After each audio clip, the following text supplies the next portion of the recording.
안녕하십니까? 오늘도 사연을 시청하러 와주신 여러분을 환영합니다. 우리는 살면서 수많은 약속을 하고 또 그 약속을 믿으며 살아갑니다. 검은 머리가 팥불이 될 때까지 사랑하겠다는 혼인서약, 힘들 때 곁을 지켜준 조강지처를 절대 버리지 않겠다는 맹세 같은 것들 말이죠. 하지만 욕망이라는 거대한 파도 앞에서 인간의 맹세란 얼마나 부질없이 부서지는 모래성 같은 것일까요? 오늘 들려드릴 이야기는 평생을 바쳐 남편을 성공시켰지만 그 성공의 끝자락에서 가장 비참하게 버림받을 위기에 처한 한 여성의 고백입니다. 믿었던 도끼에 발등이 찍힌다는 말로는 부족할 만큼 가슴 시린 배신의 현장 속으로 여러분을 안내합니다. 부디 주인공의 아픈 마음에 공감해 주시고 그녀의 마지막 선택을 함께 지켜봐 주시기 바랍니다. 본격적인 이야기 시작에 앞서 구독과 좋아요를 눌러주시면 영상 제작에 정말 큰 힘이 됩니다. 거실 벽에 걸린 뻐꾸기 시계가 둔탁한 소리를 내며 밤 12시를 알렸습니다. 12번을 정직하게 울고 들어가는 저 기계장치 새조차 제 집을 찾아 들어가는데 내 앞에 앉은 이 남자는 이제 영영 집을 나가겠다고 합니다. 찻잔에서 피어오르던 김은 이미 싸늘하게 식어버린 지 오래였습니다. 나는 찻잔의 테두리를 검지로 천천히 문지르며 맞은편 소파에 앉아있는 남편 박상훈을 바라보았습니다. 30년을 함께 산 남자입니다. 내 청춘을, 내 인생을, 아니 나라는 사람의 뼈와 살을 갈아 넣어 만든 내 작품이나 다름없는 남자. 희끗희끗해진 머리카락, 고급스러운 안경테, 맞춤 정장 위로 흐르는 윤기까지. 어디 하나 내 손길이 닿지 않은 곳이 없는 저 번듯한 중년의 신사가 지금 내 눈을 똑바로 쳐다보지도 못한 채 입술만 달싹이고 있었습니다. 당신 지금 뭐라고 했어? 내 목소리는 믿을 수 없을 만큼 차분했습니다. 소리를 지르거나 찻잔을 집어 던질 줄 알았는데 막상 현실이 되니 감정이라는 것이 말라버린 우물처럼 바닥을 드러낸 것 같았습니다. 남편은 마른 세수를 한번 하더니 짐짓 곤란하다는 표정을 지으며 다시 입을 열었습니다. 미자야, 우리 서로 감정 소모하지 말고 이성적으로 생각하자. 내가 당신 싫어서 이러는 거 아니라는 거 알잖아. 다 우리 애들 민석이랑 지혜 앞길 생각해서 내린 결정이야. 당신도 알다시피 이번에 회장님 건강이 많이 안 좋아지셨어. 지금이 아니면 기회가 없다고. 최 이사가, 아니 그쪽 집안에서 나를 사장 자리에 앉히겠다고 확답을 줬어. 대신 조건이 내 주변 정리를 깔끔하게 하는 거야. 주변 정리. 그가 말하는 주변 정리가 바로 나 김미자라는 사람을 지우는 일이라는 걸 나는 아주 잘 알고 있었습니다. 기가 찼습니다. 아니 기가 차다는 말로도 표현이 안 되는 헛웃음이 픽 새어나왔습니다. 나는 식어버린 녹차를 한 모금 들이켰습니다. 쓰고 떫은 맛이 목구멍을 타고 내려가 가슴 속의 응어리를 툭 건드렸습니다. 그러니까 당신 말은 이거네. 당신네 회사 회장 딸인 최 이사라는 여자랑 재혼을 해서 사장이 되어야 하니까 조강지처인 나는 짐 싸서 나가라. 이혼해달라. 그거잖아. 그걸 지금 자식들 핑계라고 대는 거야?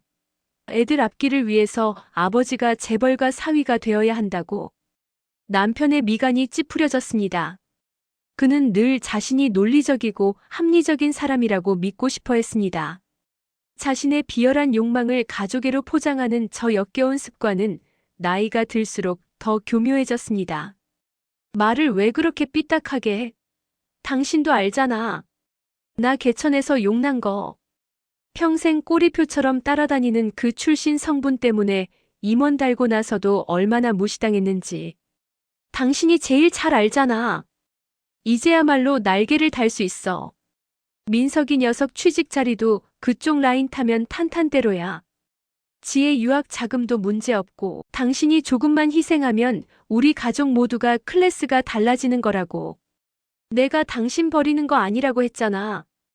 위자료는 지금 내 수중에 현금이 없어서 당장은 못 주지만 나중에 사장 되고 나서 정리되면 섭섭지 않게 챙겨줄게. 그러니까 일단 서류에 도장부터 찍자. 나는 소파 깊숙이 몸을 파묻으며 눈을 감았습니다. 눈앞이 캄캄해진다는 게 이런 느낌일까요? 지난 30년의 세월이 주마등처럼 스쳐 지나갔습니다. 2025년의 오늘, 번듯한 아파트 거실에 앉아있는 우리는 사실 처음부터 이런 모습이 아니었습니다. 1995년 내가 22살 때의 기억이 마치 어제 일처럼 생생하게 떠올랐습니다. 그때 나는 서울에서도 알아주는 부잣집 딸이었습니다.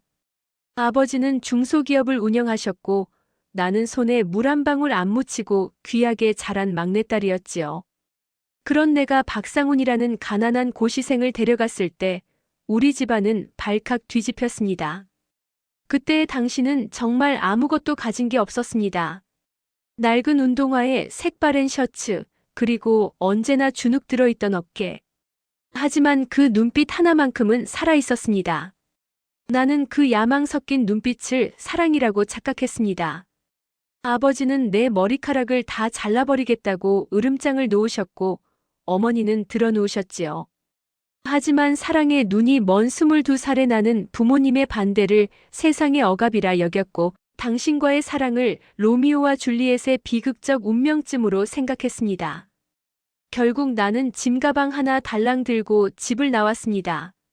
아버지의 고함과 어머니의 통곡 소리를 뒤로하고 당신이 살던 신림동 고시촌의 그 눅눅한 지하 단칸방으로 들어갔던 날.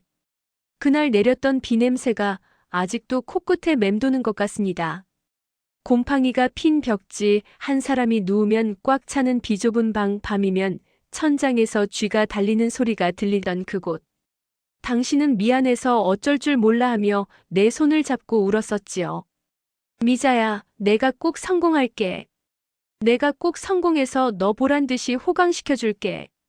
너희 부모님이 땅을 치고 후회하게 만들어줄게. 나만 믿어. 그 떨리던 목소리, 그 뜨거웠던 눈물. 나는 그 약속 하나를 믿고 친정과는 연을 끊은 채 악착같이 살았습니다.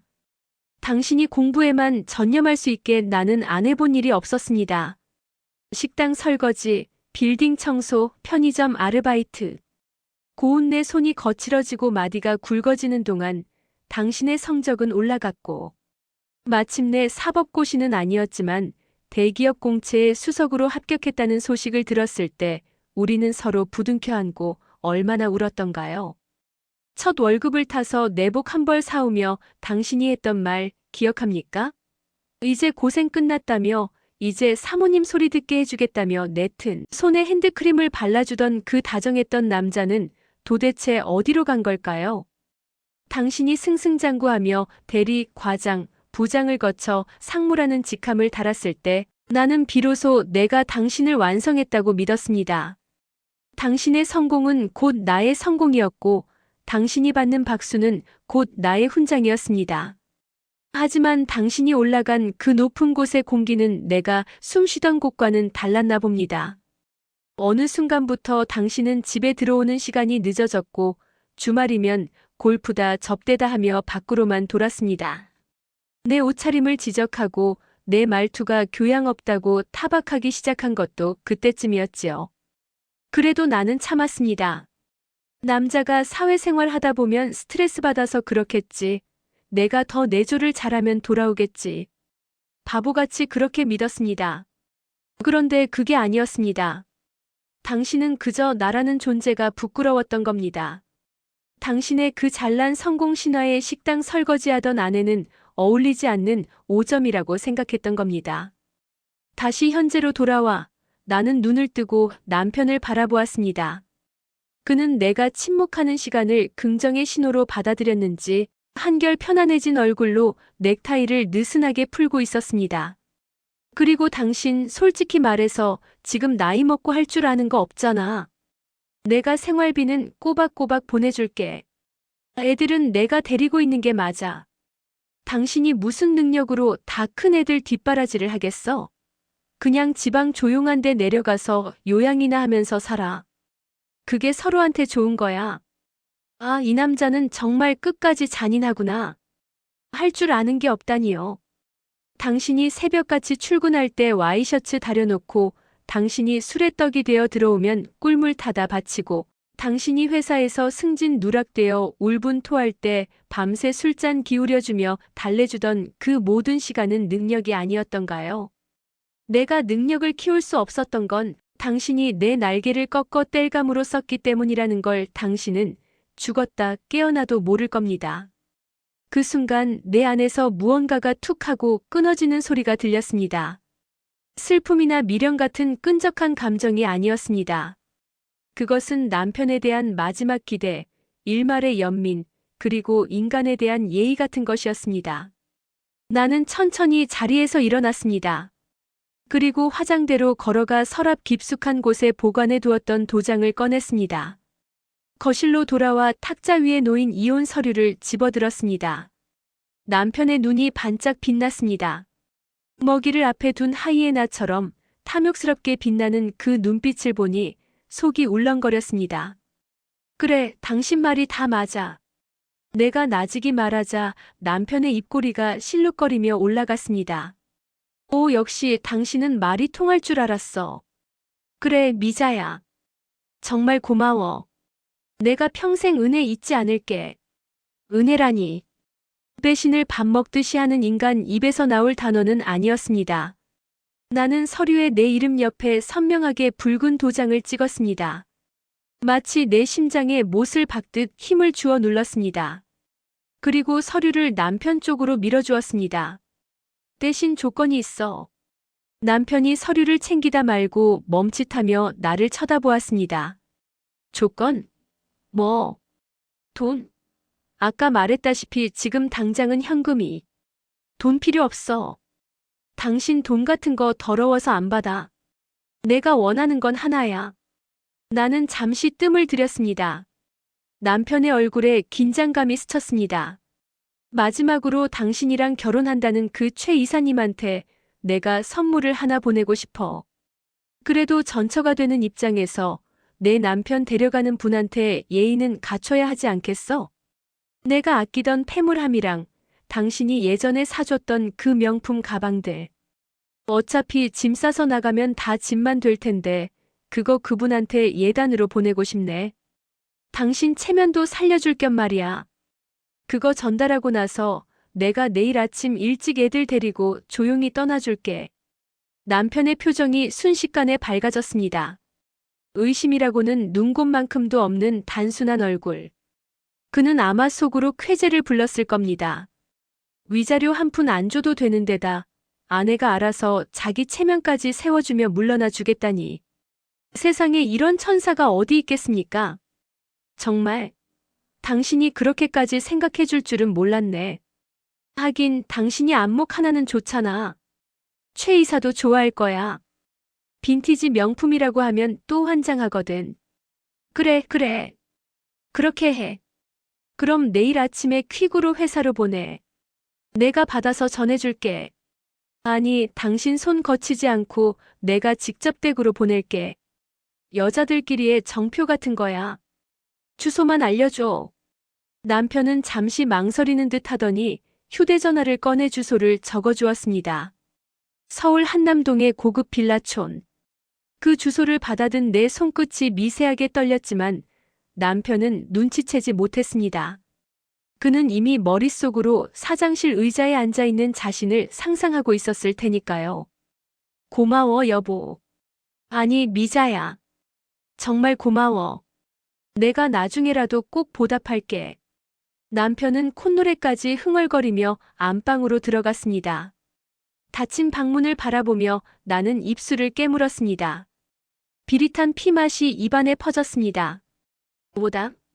그래, 내가 당신에게 확실한 보답을 해줄게. 당신이 나에게 준 이 모멸감과 배신감을 몇 배로 갚아줄게. 나는 주방으로 걸어가 식칼을 꺼내는 대신 서재로 들어갔습니다. 그리고 책상 깊숙한 곳에 숨겨두었던 낡은 USB 하나를 꺼냈습니다. 10년 전 남편이 술에 취해 들어와서 이것만 있으면 회장님도 나한테 꼼짝 못해라며 자랑스레 떠들다가 흘리고 간, 그러나 다음날 아침 잃어버렸다며 사색이 되어 찾던 바로 그 물건. 남편이 그토록 찾고 싶어 했지만 영원히 찾을 수 없었던 판도라의 상자. 나는 그 차가운 금속성 물건을 손에 쥐고 싸늘하게 웃었습니다. 이게 내 예단이야, 여보. 부디 마음에 들었으면 좋겠네. 창밖에는 어느새 비가 내리기 시작했습니다. 30년 전 내가 짐가방을 들고 집을 나오던 그날처럼 말입니다. 하지만 이번에 집을 나가는 건 내가 아니라 당신의 그 찬란한 미래가 될 것입니다. 밤새 내리던 비가 그치고 창밖으로 푸르스름한 새벽빛이 스며들기 시작했습니다. 나는 한숨 한 번 자지 못한 채 서재 책상 앞에 앉아 있었습니다. 내 앞에는 남편이 그토록 아끼던, 아니 아낀다고 착각했던 그 작은 USB 메모리가 놓여 있었습니다. 손가락 한마디만 한 이 작은 플라스틱 조각 하나에 박상훈이라는 남자의 추악한 30년, 욕망이 고스란히 담겨 있다는 사실이 새삼 비현실적으로 느껴졌습니다. 나는 서랍을 열어 예쁜 포장지와 리본, 그리고 오래된 명품 가방 하나를 꺼냈습니다. 15년 전 남편이 처음으로 임원 승진을 하고 나서 면세점에서 사왔던 가방입니다. 그때 그는 어깨에 잔뜩 힘을 주며 말했었죠. 미자야, 이제 당신도 이런 거 하나쯤은 들고 다녀야지. 그래야 남들이 당신 무시 안 해.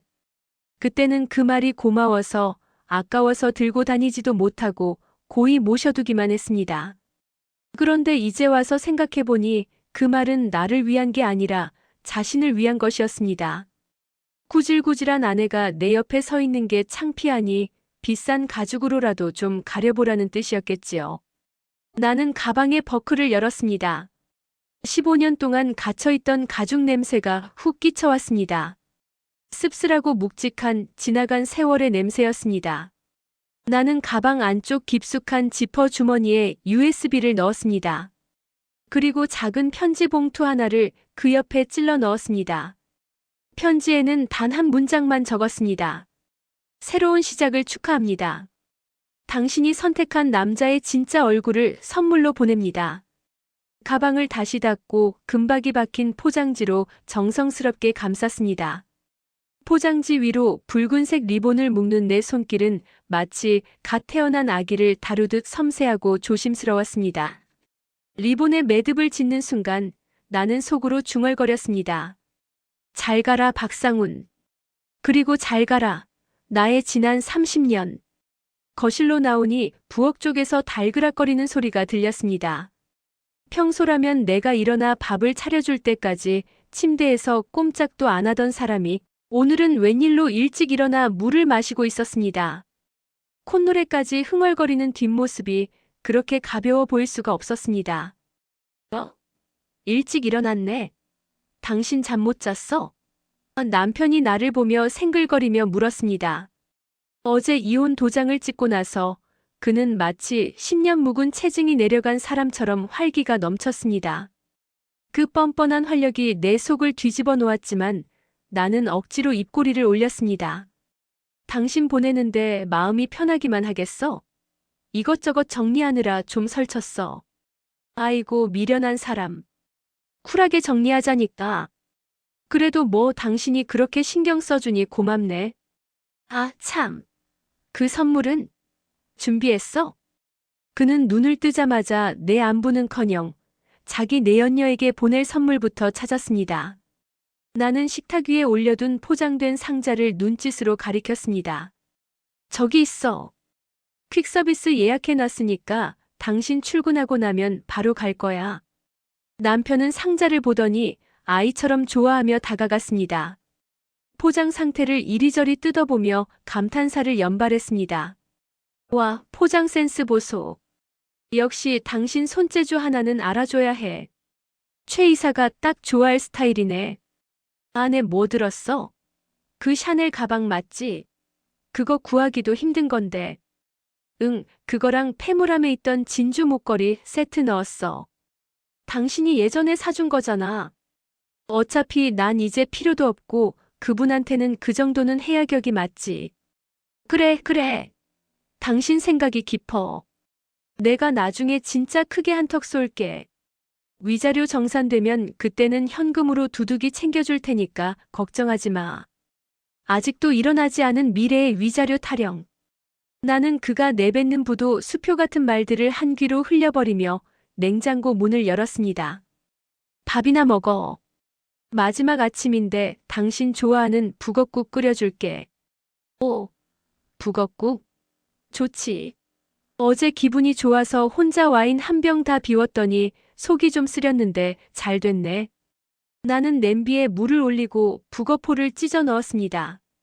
보글보글 끓어오르는 국물 위로 뽀얀 김이 피어올랐습니다.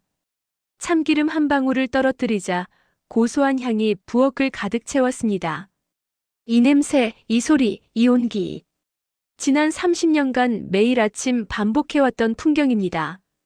당신이 술에 절어 들어온 다음, 날이면 어김없이 끓여대던 이 해장국이 오늘따라 왜 이렇게 서글프게 느껴지는 걸까요? 나는 국간장으로 간을 맞추며 혹시라도 눈물이 떨어질까봐 입술을 꽉 깨물었습니다. 이 국은 당신을 위한 해장국이 아닙니다. 당신이 지은 죄를 씻겨 내려가게 할 사약 같은 것입니다. 식탁에 마주 앉은 우리는 기묘한 평화 속에 밥을 먹었습니다. 남편은 국물을 후루룩 소리내어 마시며 연신 크어 시원하다를 외쳤습니다. 숟가락으로 밥을 푹푹 퍼서 입안 가득 밀어넣는 그 모습이 오늘따라 유난히 탐욕스러워 보였습니다. 근데 미자야, 애들한테는 이야기했어? 민석이랑 지혜 말이야. 밥을 씹던 그가 불쑥 물었습니다. 나는 숟가락질을 멈추고 그를 쳐다보았습니다. 아니, 아직. 당신 나가고 나면 차근차근 이야기하려고. 애들도 충격받을 텐데 당신이 굳이 얼굴 보고 이야기할 필요 없잖아. 당신은 그냥 좋은 아버지로 남고 싶다며. 악역은 내가 할게. 그렇지. 역시 당신이 내 마음을 딱 아네. 그래, 애들이 나 원망 안 하게 당신이 잘 좀 포장해줘. 아빠가 다 너희들 위해서 어쩔 수 없는 선택을 했다는 거 우리 민석이는 똑똑하니까 이해할 거야. 지혜도 눈치는 빠르니까. 자신이 버린 자식들에게까지 이해와 존경을 바라는 저 이기심. 나는 속에서 뜨거운 것이 울컥 치밀어 올랐지만 차가운 물 한 컵을 들이키며 꾹 눌러 담았습니다. 걱정 마. 내가 아주 잘 이야기할게. 다시는 아빠 찾지 않도록 아주 확실하게. 응? 다시는 찾지 않도록? 그게 무슨 말이야? 남편이 의아한 듯 되물었습니다. 나는 아차 싶었지만 태연하게 말을 돌렸습니다. 아니, 당분간은 당신 새살림 차리는데 집중해야지. 애들이 쪼르르 달려가서 아빠 찾고 용돈 달라고 하면 그쪽 집안에서 좋아하겠어? 자리 잡을 때까지는 내가 단속하겠다는 뜻이야. 아, 그런 깊은 뜻이. 역시 당신은 내조의 여왕이라니까. 미안해, 내가 끝까지 당신한테 신세만 지네. 남편은 감동한 표정으로 내 손을 덥석 잡았습니다. 그의 손바닥은 따뜻하고 축축했습니다. 한때는 이 손이 세상에서 가장 든든한 버팀목이라고 생각했었는데 지금은 마치 뱀의 껍질처럼 징그럽게 느껴져 소름이 돋았습니다. 나는 슬그머니 손을 빼내며 식탁을 치우기 시작했습니다. 다 먹었으면 얼른 씻고 나가. 오늘 중요한 회의 있다며. 맞아. 오늘 오전에 임원회의 있지. 내가 오늘 사장님 앞에서 브리핑하기로 했거든. 이 회의만 잘 끝나면 사실상 사장 승진 확정이야. 그래, 잘하고 와. 당신 제일 멋진 양복 꺼내놨어. 넥타이는 그 파란색 줄무늬로 해. 그게 당신 얼굴 환하게 보이게 하니까. 남편은 욕실로 들어가 콧노래를 부르며 샤워를 했습니다. 물소리가 들리는 동안 나는 식탁을 행주로 훔치며 거실 한 구석에 놓인 선물 상자를 다시 한번 바라보았습니다. 저 상자가 열리는 순간 당신의 그 찬란한 브리핑은 지옥의 묵시록이 되겠지요. 당신이 꿈꾸던 사장 자리, 당신이 자랑하던 그 모든 명예가 저 상자 안에서 잿더미가 되어 흩날릴 것입니다. 샤워를 마치고 나온 남편은 내가 골라준 감색 양복을 입고 내가 골라준 파란색 넥타이를 맸습니다. 거울 앞에서 이리저리 폼을 잡으며 만족스러운 듯 미소를 지었습니다. 어때? 나 아직 안 죽었지? 이 정도면 회장님 사위 될 자격 있지 않아? 그래, 멋지네. 아주. 훤해. 내 말에 남편은 호탕하게 웃으며 현관으로 걸어갔습니다. 구두 주걱으로 구두 뒤축을 끼워 신으며 그는 마지막으로 나를 돌아보았습니다. 미자야, 나간다. 퀵서비스 잊지 말고 꼭 보내고. 나중에 연락할게. 알았어. 조심히 가요. 오늘 운수 대통하길 빌게. 현관문이 닫히고 도어락이 잠기는 철컥 소리가 적막한 집안에 울려 퍼졌습니다. 그 소리는 마치 단두대에 칼날이 떨어지는 소리처럼 서늘하게 내 귀를 때렸습니다. 나는 그 자리에 한참을 멍하니 서 있었습니다.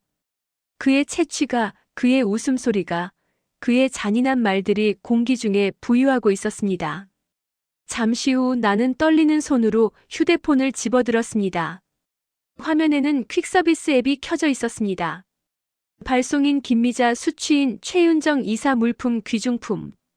호출하기 버튼 위에서 내 엄지손가락이 잠시 머뭇거렸습니다.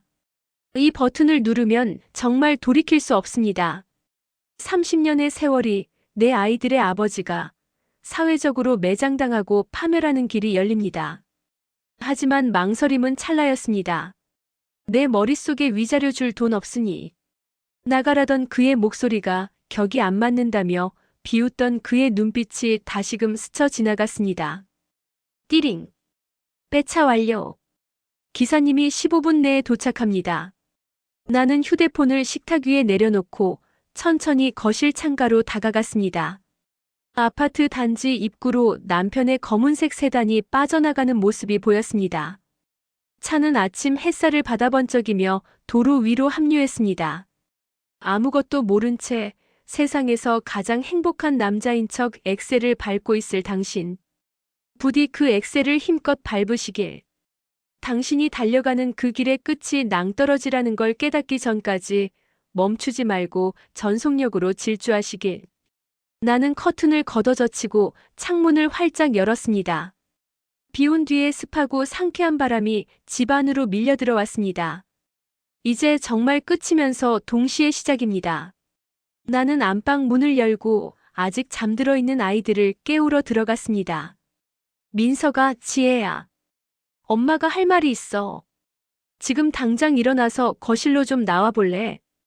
곤히 잠든 아이들을 깨우는 일은 생각보다 더 가슴 아픈 일이었습니다. 27살 민석이와 24살 지혜. 아직 제 눈에는 품 안의 자식 같은 이 아이들은 부스스한 눈을 비비며 거실로 나왔습니다. 영문을 모르는 아이들은 하품하며 소파에 털썩 주저앉았습니다. 엄마, 아침부터 무슨 일이야? 아빠는? 출근했어? 지혜가 잠긴 목소리로 물었습니다. 나는 식탁 의자를 끌어와 아이들 맞은편에 앉았습니다. 그리고 최대한 담담하게, 그러나 명확하게 입을 열었습니다. 너희 아빠랑 엄마 이혼하기로 했어. 순간 집안의 공기가 멈춘 듯 했습니다. 민석이가 눈을 크게 뜨며 자세를 고쳐 앉았고 지혜는 입을 벌린 채 말을 잇지 못했습니다. 이혼? 갑자기? 아니, 엄마 그게 무슨 소리야? 어제까지만 해도 별일 없었잖아. 아빠가 원했어. 회사 오너 일가. 그러니까 회장님 딸인 최 이사라는 분이랑 재혼하기로 했다더라. 그래야 사장 자리에 오를 수 있다고 우리더러 나가달라고 하네. 나는 남편이 했던 말을 토시 하나 빼놓지 않고 하지만 감정은 섞지 않은 채 사실 그대로 전달했습니다. 위자료 줄 돈이 없으니 빈손으로 나가라는 말, 너희들 장래를 위해서라도 힘 있는 새엄마가 낫다는 말까지. 내 입에서 말이 이어질수록 아이들의 표정은 당혹감에서 분노로 그리고 참담함으로 변해갔습니다. 민석이가 주먹을 꽉 쥐며 부들부들 떨었습니다. 아버지가 정말 그렇게 말했다고요? 우리 보고 짐이라고 새장가 가는데 방해되니까 꺼지라고요? 그래. 엄마한테는 위자료 줄 돈 없다고 너희들 데리고 지방 내려가서 죽은 듯이 살라고 하더라. 그래서 엄마는 결정했어. 이 집에서 나갈 거야. 그리고 너희 아빠랑은 영영 끝낼 생각이야. 지혜가 울음을 터뜨렸습니다. 배신감과 충격이 뒤섞인 서러운 울음이었습니다.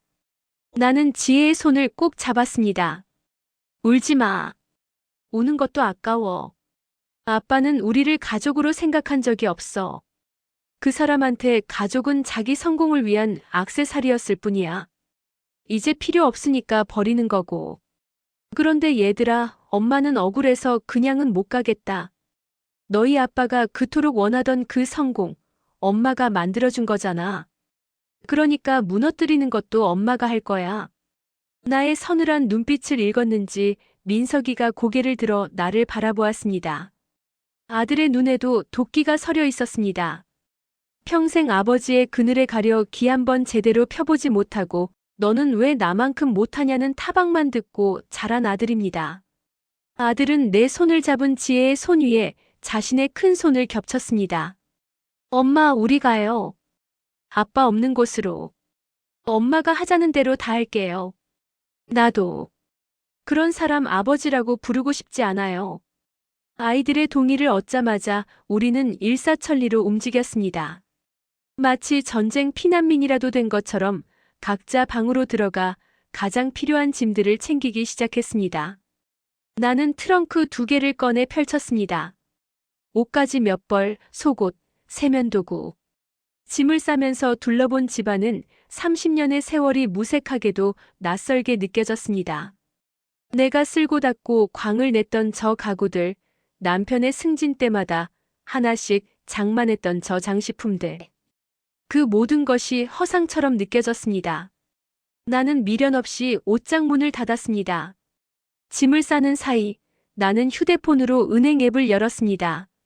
남편은 현금이 없다고 했지만 나는 알고 있었습니다.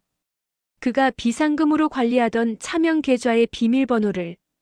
예전에 그가 술에 취해 이건 내 생명줄이야. 아무도 몰라 하며 자랑스레 눌러보던 그 번호를 내 머리는 본능적으로 기억하고 있었습니다. 다행히 그 계좌는 내 명의로 된 통장과 연동되어 있었습니다.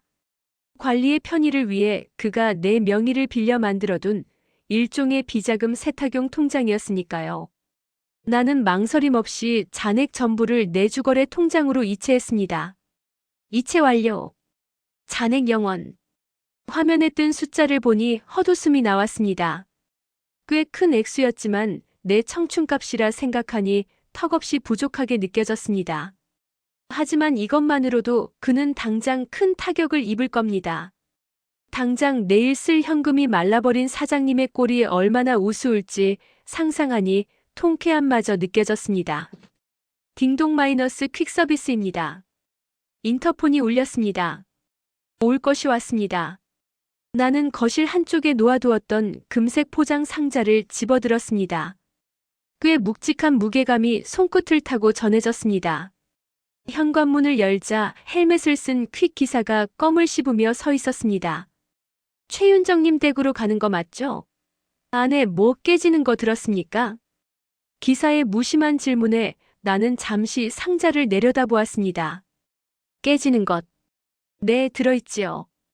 한 남자의 인생이 그리고 한 가정이 산산조각 나는 소리가 들어있지요.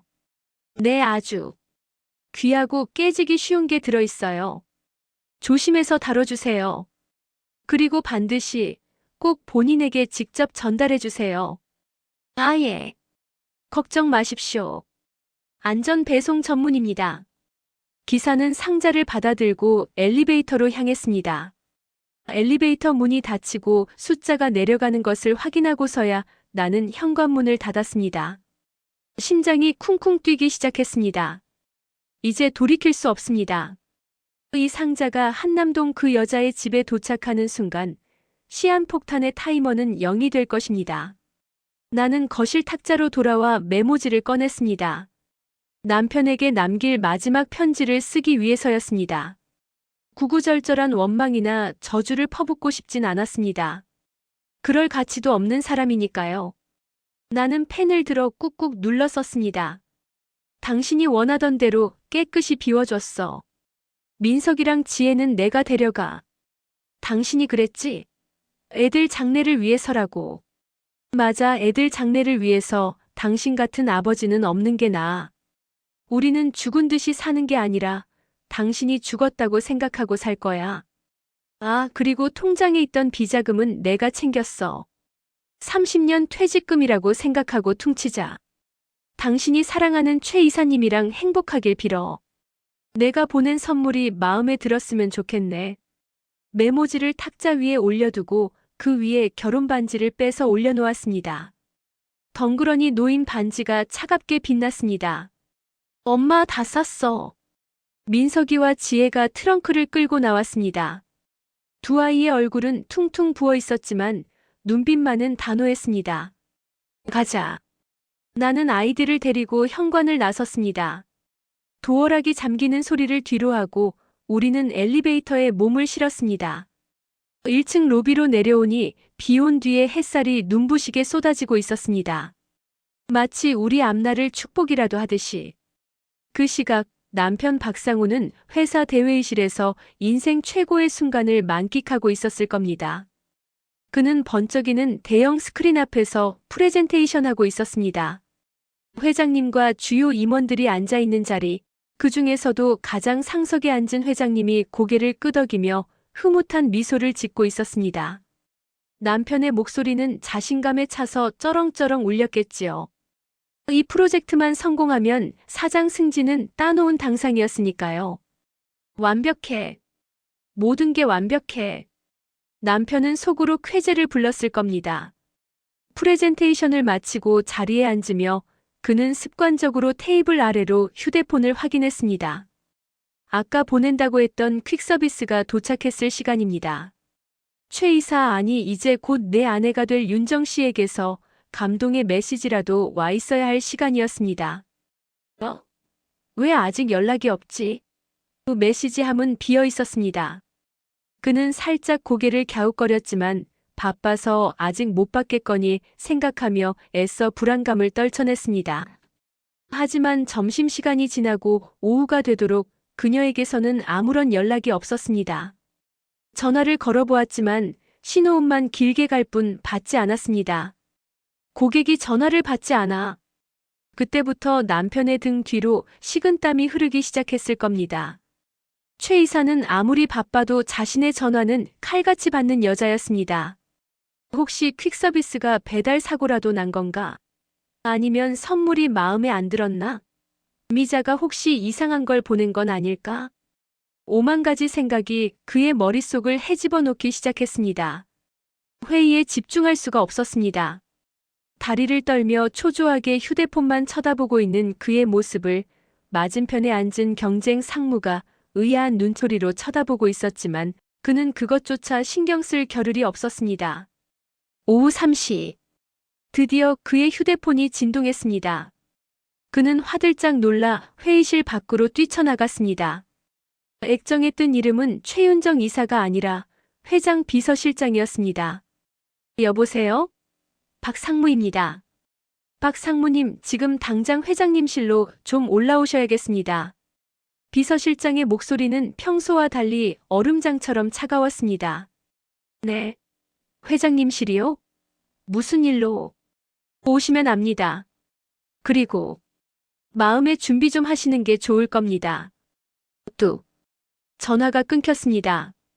남편은 멍하니 끊긴 전화를 바라보았습니다. 불길한 예감이 마치 거대한 해일처럼 그를 덮쳐오고 있었습니다. 그는 떨리는 다리를 이끌고 엘리베이터 버튼을 눌렀습니다. 그 엘리베이터가 지옥으로 가는 급행열차라는 것을 그는 그제야 어렴풋이 깨닫고 있었을 겁니다. 한편 나와 아이들은 공항으로 향하는 리무진 버스 안에 앉아 있었습니다. 창밖으로 스쳐 지나가는 서울의 풍경이 낯설게 다가왔습니다. 휴대폰을 꺼내 배송 조회 화면을 켰습니다. 배송 완료, 그 네 글자를 확인하는 순간 나는 깊은 숨을 내쉬었습니다. 이제 주사위는 던져졌습니다. 그 작은 USB 하나가 폭로할 진실들. 횡령, 탈세, 그리고 최 이사 집안을 모욕하는 그의 뒷담화 녹음 파일들. 그 모든 것이 지금쯤 그들의 안방에서, 회장님의 집무실에서 쩌렁쩌렁 울려 퍼지고 있을 것입니다. 엄마, 괜찮아? 옆자리에 앉은 지혜가 걱정스러운 눈빛으로 물었습니다. 나는 지혜의 어깨에 머리를 기대며 미소 지었습니다. 응, 괜찮아.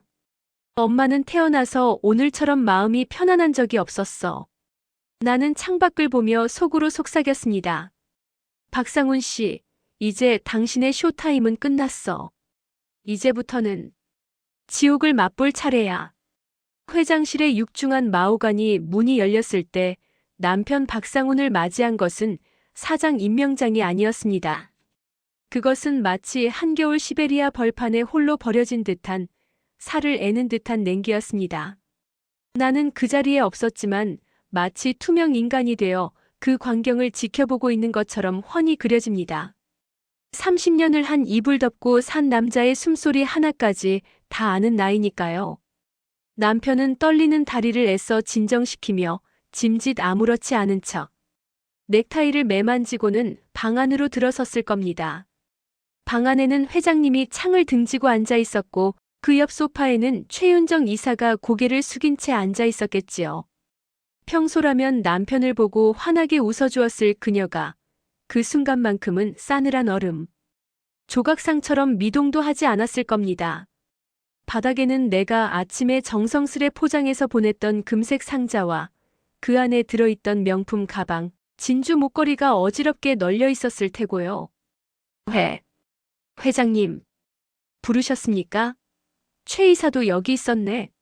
분위기가 왜? 남편의 말이 채 끝나기도 전이었습니다.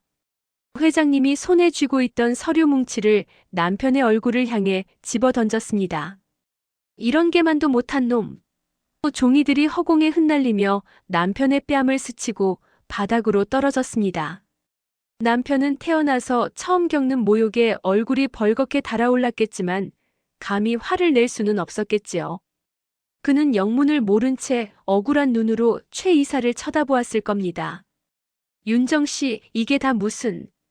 그때 회장님 책상 위에 놓인 스피커에서 익숙한 목소리가 흘러나왔습니다. 지직거리는 잡음 섞인 소리. 하지만 그 목소리의 주인공이 누구인지는 세상 그 누구보다 박상훈 자신이 가장 잘 알았을 겁니다. 그것은 10년 전 남편이 술에 취해 내 앞에서 주절거리던 그리고 내가 몰래 녹음해 두었던 바로 그 음성이었습니다. 아유, 우리 회장님. 그 양반 이제 늙어서 판단력도 흐려졌어. 솔직히 말해서 회사 굴러가는 게 다 누구 덕인데? 내가 밑에서 똥 치워주니까 버티는 거지. 그 영감 죽고 나면 회사? 내가 꿀꺽하는 거 일도 아니야. 최 이사. 그 여자야 뭐 세상 물정 모르는 공주님이지. 얼굴 좀 반반하고 돈 많으니까 데리고 노는 거지. 솔직히 머리는 텅 비었어. 내가 적당히 비위 맞춰주다가 결혼해서 회사 지분만 챙기면 게임 끝이야. 남편의 얼굴이 흑빛으로 변해가는 과정이 눈에 선합니다. 아마 숨이 턱 막히고 심장이 곤두박질 치는 기분이었겠지요. 자신의 가장 은밀하고 추악한 속마음이 가장 들키고 싶지 않은 사람들 앞에서 적나라하게 까발려지는 순간. 그것은 사형 선고나 다름없었을 겁니다. 스피커에서는 계속해서 남편의 비웃음 섞인 목소리가 흘러나왔습니다.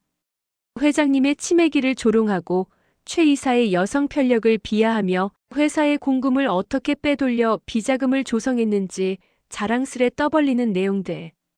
내가 보낸 USB에는 그가 상상조차 하지 못했던 판도라의 상자가 들어있었습니다. 상무님.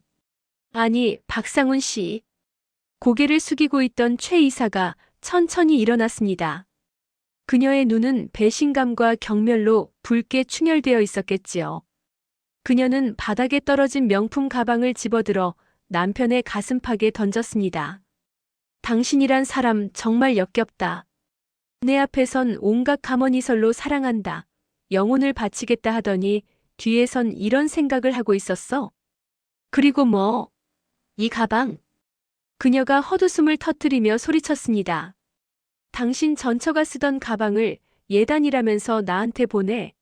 나를 얼마나 우습게 봤으면 쓰다 버린 여자의 물건을 나한테 줘. 당신 눈엔 내가 쓰레기통으로 보이나 보지. 아, 최 이사님. 죄송하지만 그건 오해입니다. 저는 그저 남편의 수준에 맞는 선물을 보냈을 뿐입니다. 그가 나에게 했던 대우, 그가 나를 취급했던 방식 그대로를 돌려주었을 뿐이지요. 하지만 남편은 변명조차 할 수 없었을 겁니다. 입이 10개라도 할 말이 없는 상황이니까요. 그는 식은땀을 비오듯 흘리며 무릎을 꿇고 빌기 시작했을 겁니다. 아닙니다. 오해입니다. 회장님 윤정 씨. 이거 다 조작입니다. 그 여자가 제 전처가 앙심을 품고 음해하는 겁니다. 제가 회장님을 얼마나 존경하는데요.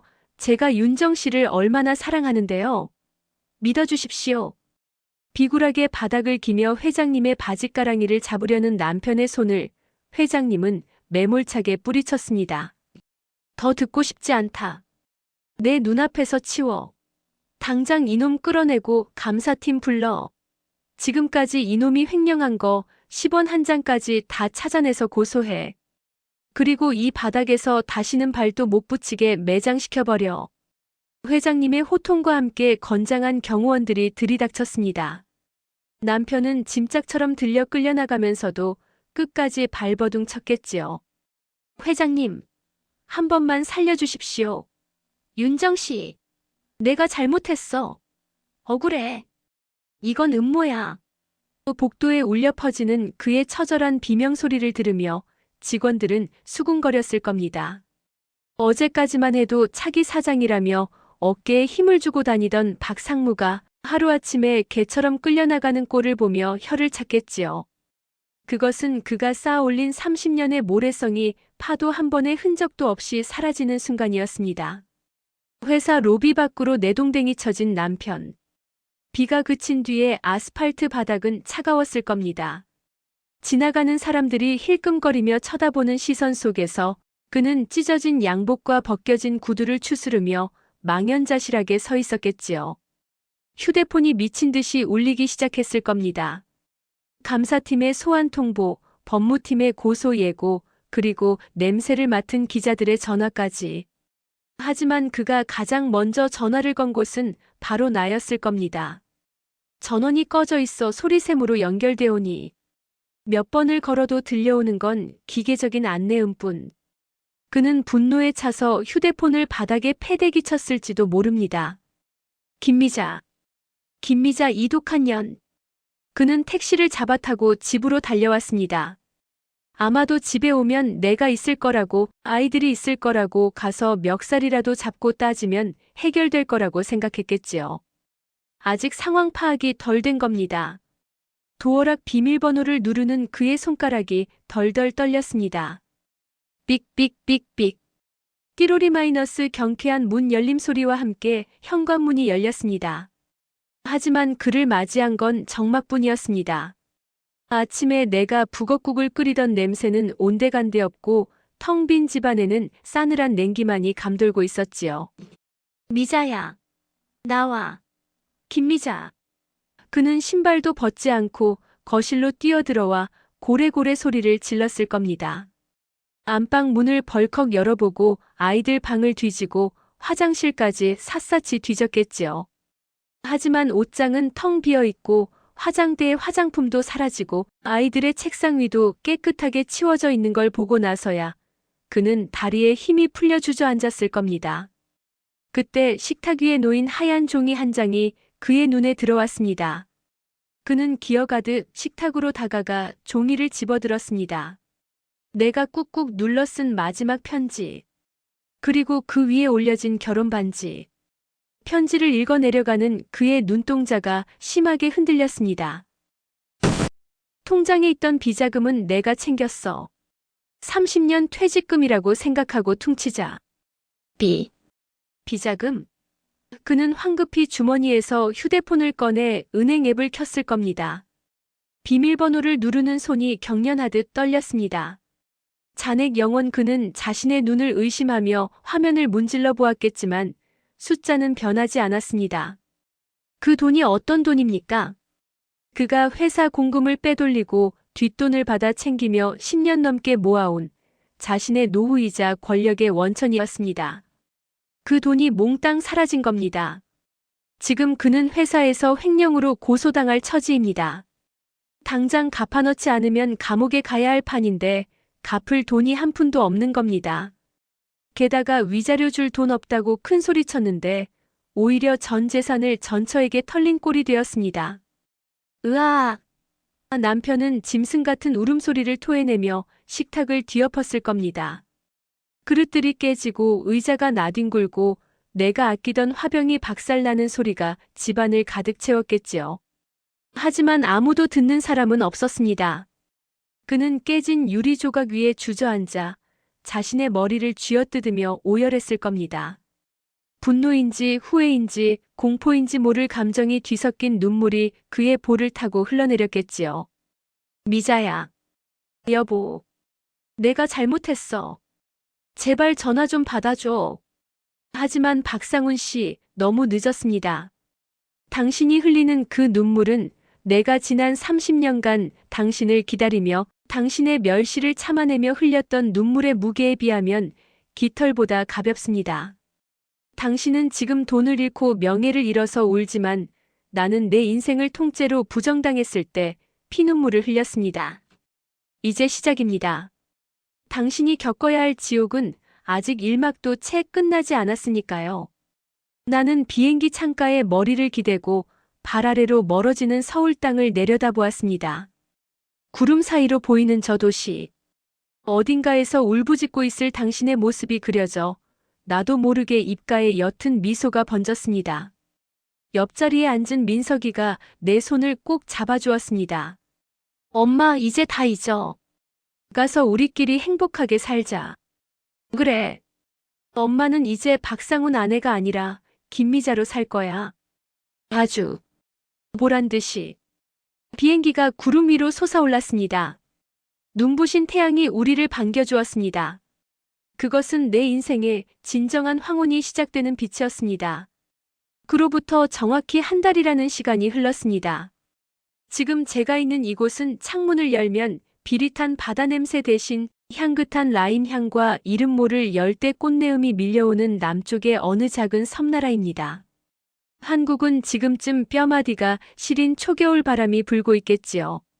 30년 동안 저는 이맘때면 다가올 김장 걱정에 남편의 겨울 코트를 드라이클리닝 맡기는 일에 그리고 난방비 아끼려 보일러를 껐다 켰다 하는 일상에 갇혀 있었습니다. 하지만 지금 제 눈앞에 펼쳐진 풍경은 눈이 시리도록 파란 수평선과 그 위를 한가로이 떠다니는 조각구름뿐입니다. 저는 테라스 의자에 앉아 미지근해진 커피잔을 들었습니다. 예전 같으면 커피가 식었다며 타박했을 남편의 목소리가 환청처럼 들릴 법도 한데 이제는 파도 소리에 묻혀 아무것도 들리지 않습니다.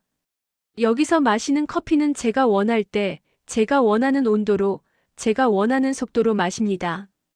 누군가의 눈치를 보며 뜨거운 물을 다시 붓거나 급하게 들이켜고 설거지통으로 달려갈 필요가 없다는 사실이 아직도 가끔은 꿈만 같습니다. 민석이와 지혜는 근처 해변으로 산책하러 나갔습니다.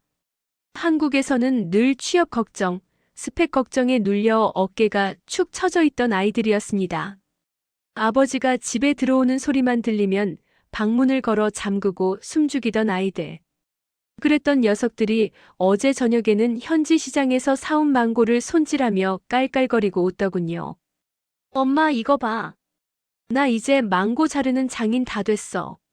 민석이가 노란 과육이 뚝뚝 떨어지는 망고를 제 입에 넣어주며 웃었을 때 저는 비로소 깨달았습니다. 우리가 잃어버렸던 건 돈이나 명예가 아니라 바로 이런 사소하고 평범한 웃음이었다는 것을요. 아버지를 버리고 도망친 페륜아들이라는 죄책감 따위는 아이들의 얼굴에서 찾아볼 수 없었습니다. 오히려 독성 강한 가스실에서 탈출해 이제야 신선한 공기를 마시는 사람처럼 아이들은 하루가 다르게 생기를 되찾아가고 있었습니다. 평화로운 이곳의 시간과는 달리 한국에서 들려오는 소식들은 연일 폭풍우처럼 요란했습니다. 저는 노트북을 열어 한국 포털 사이트의 뉴스 면을 클릭했습니다. 사회면 구석도 아니고 메인 화면 한가운데에 익숙한 이름이 대문짝만하게 걸려 있었습니다. 대기업 피사 박상훈 전 상무 횡령 및 배임 혐의로 구속영장 청구 재벌가 혼맥노린 사기극. 예비 사위의 추악한 이중생활 검찰, 박 전 상무 은닉 재산 추적. 환수 가능성은? 기사 아래에는 남편 아니 박상훈 씨가 검찰청 포토라인에 서 있는 사진이 실려 있었습니다. 한 달 전만 해도 그토록 빛나던 감색 양복은 어디 가고 헐렁한 트레이닝복 상의에 모자를 눌러 쓴 초라한 중년 남자가 거기 있었습니다. 마스크로 얼굴을 반쯤 가렸지만 저는 알 수 있습니다. 그 마스크 아래 숨겨진 입술이 얼마나 바들바들 떨리고 있을지, 안경 너머의 눈동자가 얼마나 공포에 질려 이리저리 굴러가고 있을지 말입니다. 기사 내용을 읽어내려가는 내내 저는 묘한 기시감을 느꼈습니다. 그것은 통쾌함이라기보다는 인과응보라는 자연의 섭리를 목격하는 건조한 감정이었습니다. 제가 보낸 USB는 예상대로 치명적이었습니다. 최 이사의 집안, 즉 사주 일가는 자신들의 명예가 더럽혀지는 것을 무엇보다 참지 못하는 사람들이었습니다. 그들은 남편이 자신들을 기만하고 조롱했다는 사실에 격분하여 남편이 회사에서 저지른 모든 비리를 낱낱이 파헤쳐 검찰에 넘겨버렸습니다. 횡령 액수만 수십억 원. 게다가 남편이 그토록 자랑하던 비자금은 이미 제가 모두 회수해버린 뒤였으니 그는 횡령금을 변제할 능력조차 상실한 상태였겠지요. 들리는 소문에 의하면 남편은 구속되기 직전까지 미친 사람처럼 서울 바닥을 헤매고 다녔다고 합니다. 처음 며칠은 집에 틀어박혀 술만 마시며 저에게 전화를 걸어댔다더군요. 수신 차단된 전화기에 대고 밤새도록 고함을 지르고 닥치는 대로 집기들을 부수며 난동을 부렸다고 합니다. 관리사무소에서 층간소음 항의가 빗발쳐 경찰이 출동했을 때 그는 깨진 술병 조각이 뒹구는 거실 바닥에 대자로 뻗어 자고 있었다고 합니다. 내 아내 찾아내. 내 돈 내놔. 김미자 이 도둑년아.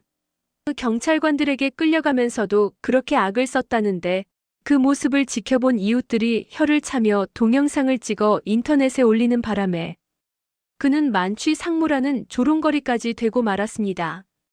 더 비참한 건 그가 믿었던 인맥들의 반응이었습니다. 그는 평소 내가 형님, 동생 하는 검사들이 몇 명인데 청와대 줄도 다 있다며 떵떵거렸습니다.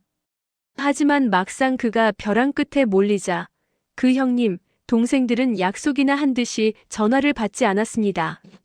오히려 그와 엮일까봐 가장 먼저 그를 손절하고 그에게 불리한 증언을 쏟아냈다고 합니다. 박상훈이요? 아유, 그 사람 원래 질이 안 좋았어요. 술만 마시면 회사 돈 빼돌린 무용담을 늘어놓곤 했죠. 저는 그 사람과 개인적인 친분이 전혀 없습니다. 뉴스의 인터뷰 영상 속에서 남편이 그토록 챙기던 후배가 차갑게 선을 긋는 모습을 보며 저는 씁쓸한 웃음을 지었습니다.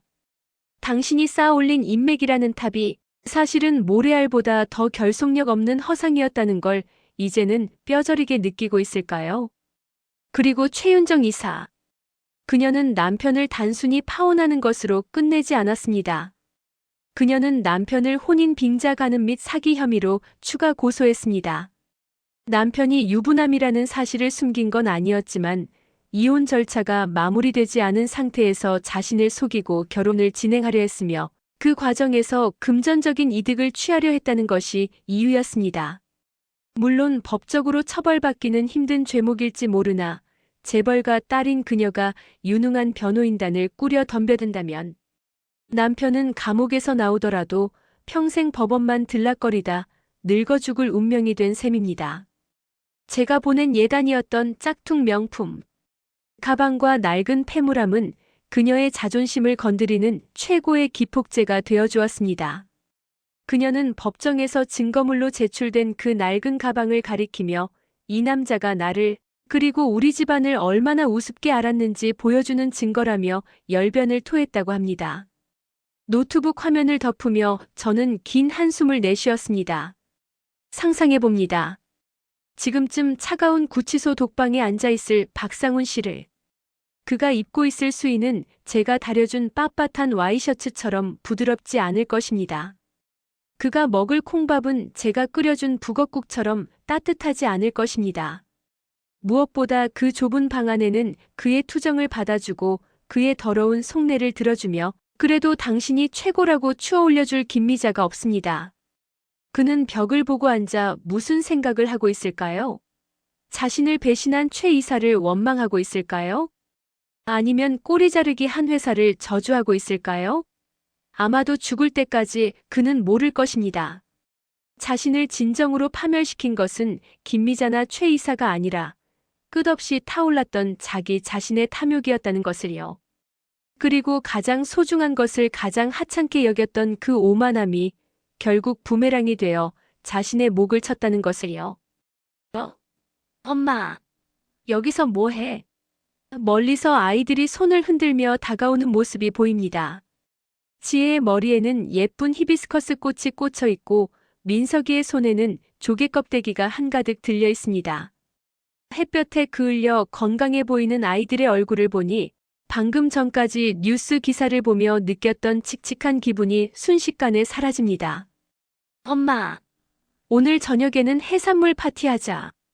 우리가 새우랑 랍스터 봐뒀어. 지혜가 달려와 제 목을 끌어안으며 애교를 부립니다. 그래, 그러자. 엄마가 오늘은 특별히 솜씨 좀 부려볼까? 김 여사님 표 특제 소스 기대해도 되는 거야? 민석이도 넉살 좋게 맞장구를 칩니다. 우리는 서로의 어깨를 감싸 안고 숙소로 향했습니다. 모래사장에 찍힌 세 사람의 발자국.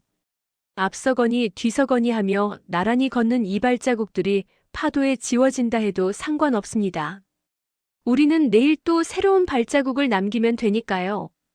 남편은 이제 0.7평의 독방에 갇혀 더 이상 앞으로 나아갈 수 없겠지만 우리는 넓은 세상 속으로 계속해서 걸어나갈 것입니다. 문득 한국을 떠나오기 전 마지막으로 식탁 위에 올려두었던 결혼 반지가 떠올랐습니다. 30년 퇴직금이라고 생각하고 퉁치자. 그 말은 거짓말이었습니다. 제 청춘 30년의 가치는 그까짓 수십억의 비자금으로도 남편의 파멸로도 온전히 보상받을 수 없는 것이었습니다. 하지만 저는 그 돈을 보상이 아닌 씨앗으로 쓰기로 했습니다. 저와 아이들이 다시 땅에 뿌리를 내리고 싹을 틔우고 꽃을 피우게 할 걸음으로 말입니다. 저녁 노을이 붉게 물들기 시작했습니다. 한때는 저 노을을 보며 내 인생도 저물어 가는구나 하고 서글퍼했던 적이 있습니다. 하지만 지금 보는 노을은 끝이 아니라 내일 다시 떠오를 태양을 예비하는 웅장한 의식처럼 보입니다. 저는 마음속으로 조용히, 아주 조용히 그에게 마지막 작별 인사를 건넸습니다. 안녕, 박상훈 씨. 부디 그곳에서 당신이 그토록 무시했던 혼자라는 시간의 무게를 견뎌보시길. 나는 이제야 비로소 당신 없는 나를 만나러 갑니다. 이곳에서의 삶은 단조롭지만 그 단조로움이 주는 평온함은 그 무엇과도 바꿀 수 없는 축복입니다. 아침에 눈을 뜨면 파도 소리가 들리고 밤에 눈을 감으면 별빛이 창가에 내려앉습니다. 한국에서는 불면증에 시달려 수면제 없이는 잠들지 못했던 제가 이제는 베개에 머리만 대면 깊은 잠에 빠져듭니다. 아마도 제 영혼을 짓누르던 거대한 바위 덩어리가 사라졌기 때문이겠지요. 가끔은 문득, 아주 가끔은 지난날의 기억이 불쑥 찾아올 때가 있습니다. 해변을 걷다가 중년의 부부가 다정하게 손을 잡고 지나가는 모습을 볼 때, 혹은 한국 드라마에서 가장이 퇴근하고 돌아와 가족들과 식탁에 둘러앉는 장면을 볼 때면 가슴 한구석이 욱신거립니다. 박상훈 씨와 저에게도 그런 시절이 있었기 때문입니다. 고시촌 단칸방에서 라면 하나를 끓여 나눠 먹으면서도 행복했던 시절, 당신이 첫 월급을 타서 사온 빨간 내복을 입어보며 깔깔거리던 시절, 아이들이 처음 걸음마를 떼었을 때 서로 부둥켜 안고 감격했던 시절. 그 모든 순간이 거짓은 아니었을 겁니다. 당신이 나를 보며 사랑한다고 말했던 그 눈빛도 평생 고생 안 시키겠다고 맹세했던 그 떨리는 목소리도 그때. 그 순간만큼은 진심이었을 거라고 믿고 싶습니다. 하지만 인간의 마음이란 흐르는 물과 같아서 한번 흘러가 버리면 다시는 되돌릴 수 없는 법인가 봅니다. 당신은 그 물길을 따라 더 넓고 화려한 곳으로 가고 싶어 했고 그 과정에서 나라는 존재는 거추장스러운 장애물이 되었을 뿐이겠지요. 미워하는 마음도 힘이 있어야 한다는데 이제는 당신을 미워할 힘조차 남아있지 않습니다. 그저 안타까울 뿐입니다. 당신이 그토록 쫓았던 파랑새가 사실은 당신 곁에 바로 우리 집 거실에 있었다는 사실을 끝내 깨닫지 못한 당신의 어리석음이 가엾을 뿐입니다. 얼마 전 한국에 있는 지인을 통해 소식을 전해 들었습니다. 최윤정 이사는 결국 다른 재벌가 자제와 약혼을 발표했다고 하더군요. 그녀에게 박상훈이라는 남자는 스쳐 지나가는 바람 혹은 잠깐의 유흥거리에 불과했나 봅니다. 당신이 인생을 걸고 사랑을 맹세했던 여자가 당신이 구치소에 갇혀 있는 동안 보란듯이 새 출발을 하는 모습을 보며 당신은 또 얼마나 피눈물을 흘리고 있을까요? 하지만 박상훈 씨, 억울해하지 마세요. 당신이 나에게 했던 짓도 그와 다르지 않았으니까요. 조강지처를 헌신짝처럼 버리고 새 여자에게 가려 했던 당신이나 쓸모 없어진 당신을 가차없이 내친 그녀나 똑같은 사람들끼리 만났던 것뿐입니다. 민석이는 이곳에서 작은 서핑샵을 열 계획을 하고 있습니다. 한국에서는 대기업 취업만이 정답이라고 생각하며 스펙 쌓기에만 매달렸던 아이가 이제는 검게 그을린 얼굴로 파도를 타며 진짜 세상을 배우고 있습니다. 엄마, 나는 파도 위에서 균형을 잡을 때가 제일 행복해. 넘어져도 다시 일어나면 되잖아. 아빠 눈치 보느라, 세상 눈치 보느라 내가 뭘 좋아하는지도 모르고 살았는데 이제야 진짜 내가 된 것 같아. 아들의 그 말 한마디가 제게는 천만금보다 값진 위로가 되었습니다. 지혜는 현지 아이들에게 한국어를 가르치는 봉사활동을 시작했습니다. 아이들의 맑은 눈망울을 보며 지혜의 상처도 조금씩 아물어가고 있는 것 같습니다. 엄마, 나중에 한국에 돌아가더라도 나는 당당하게 살 거야. 아빠 없는 자식이 아니라 엄마가 지켜낸 귀한 딸로 살 거야. 아이들이 이렇게 단단하게 자라준 것만으로도 제 인생은 결코 실패한 인생이 아닙니다. 당신은 모든 것을 잃었지만 저는 당신이 버린 가장 소중한 보물들을 얻었으니까요. 이제 이야기를 마치려 합니다. 지금 이 순간에도 어딘가에서 남편의 배신으로 혹은 가족의 외면으로 눈물 흘리고 계실 분들이 있을지 모릅니다. 믿었던 사람에게 발등이 찍히고 내 인생이 송두리째. 부정당하는 고통 속에 계신 분들께 감히 말씀드리고 싶습니다. 복수하십시오. 하지만 그 복수가 상대방을 해치거나 저주하는 방식이 되어서는 안 됩니다. 가장 통쾌하고 우아한 복수는 나를 버린 그 사람이 없어도 보란듯이 잘 사는 것입니다. 그 사람이 내 인생에서 사라진 것이 불행이 아니라 오히려 내 인생의 찌꺼기를 걸러낸 축복이었다는 것을 증명해 보이는 것입니다. 그 사람이 땅을 치고 후회하게 만드십시오. 내가 저런 보석을 놓쳤구나. 내가 굴러들어온 복을 걷어찼구나 하고 피눈물을 흘리게 만드십시오. 그러기 위해서는 여러분 스스로가 더 빛나는 보석이 되어야 합니다. 무너지지 마십시오. 주저앉아 울기에는 여러분의 남은 인생이 너무나 아름답고 소중합니다. 저 김미자가 해냈듯이 여러분도 할 수 있습니다. 저는 내일도 이곳의 눈부신 태양 아래서 커피를 마시고 아이들과 웃고 떠들며 하루를 보낼 것입니다. 그리고 제 기억 속에 박상훈이라는 이름을 조금씩 아주 천천히 지워나갈 것입니다. 언젠가 그 이름이 더 이상 아무런 감흥도 주지 않는 그날이 오면 저는 비로소 당신을 완벽하게 용서했다고 말할 수 있겠지요. 아니, 용서가 아니라 완벽하게 잊었다고 말하는 게 맞겠네요. 부디 여러분의 가정에는 평화와 행복만이 깃들기를 바랍니다. 그리고 혹시라도 저와 같은 아픔을 겪고 계신다면 부디 용기를 잃지 마시고 자신만의 대성당을 찾아 떠나시길 응원합니다.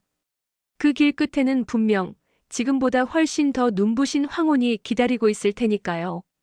제 긴 이야기를 들어주셔서 감사합니다. 네, 오늘 사연은 여기까지입니다.